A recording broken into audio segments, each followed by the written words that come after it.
Long ago, beyond the mountains of the north, there stood a kingdom ruled by King Aldric.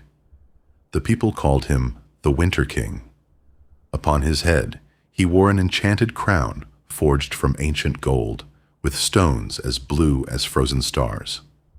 With its power, Aldric could summon snow, command the wind, and freeze any enemy who dared challenge his throne. His young son, Prince Rowan, admired his father more than anyone in the world. But Rowan soon noticed that every time the crown was used, the king became a little colder. At first, Aldric merely grew quiet. Then he grew angry. Before long, laughter vanished from the castle, and frost followed every step the king took. Servants feared to meet his eyes. Friends became enemies. Even the throne began turning to ice beneath him. Hidden behind a stone pillar, Rowan finally understood the terrible truth. His father was not controlling the crown. The crown was controlling his father. Then came the longest winter the kingdom had ever known. Snow buried the roads. Rivers froze solid. Crops disappeared beneath the ice, and the sun seemed to abandon the sky. From his tower window, Rowan watched his people gather around small fires. He pleaded with his father to remove the crown, but Aldric would not listen. He spoke only of power, obedience, and a winter that would never end.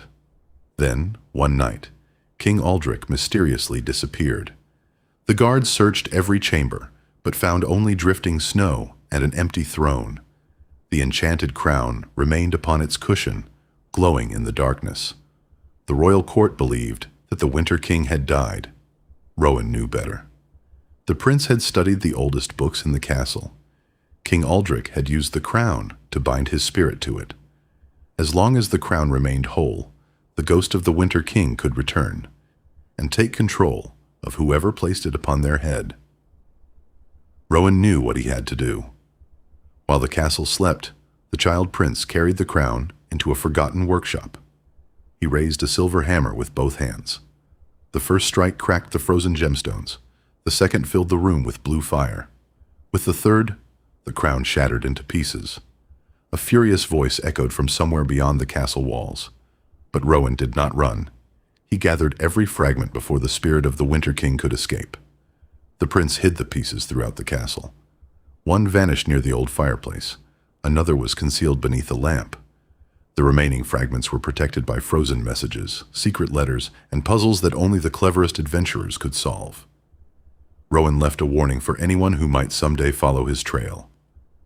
Find the fragments if you must, but do not rebuild the crown. Then, before sunrise, the child prince disappeared. Neither Rowan nor the broken crown was ever seen again. Years passed, and the kingdom forgot. The castle grew empty. Its stories became legends, and its legends became games. But tonight, the frost has begun to spread again. Doors open when no one is near them. Footsteps cross rooms that are completely empty. You followed Prince Rowan's clues. You solved his puzzles. You found the missing fragments. Believing you had broken the curse, you joined the pieces together. Now, the crown is whole. Once more. Beneath it, you discover one final message from the prince. You should not have done this. I did not hide the crown to protect it from thieves. I shattered it so that my father could never return.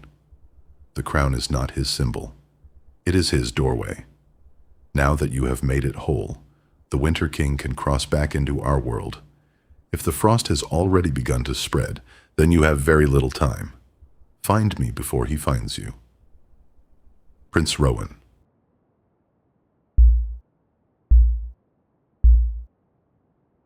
At last, my crown has been restored.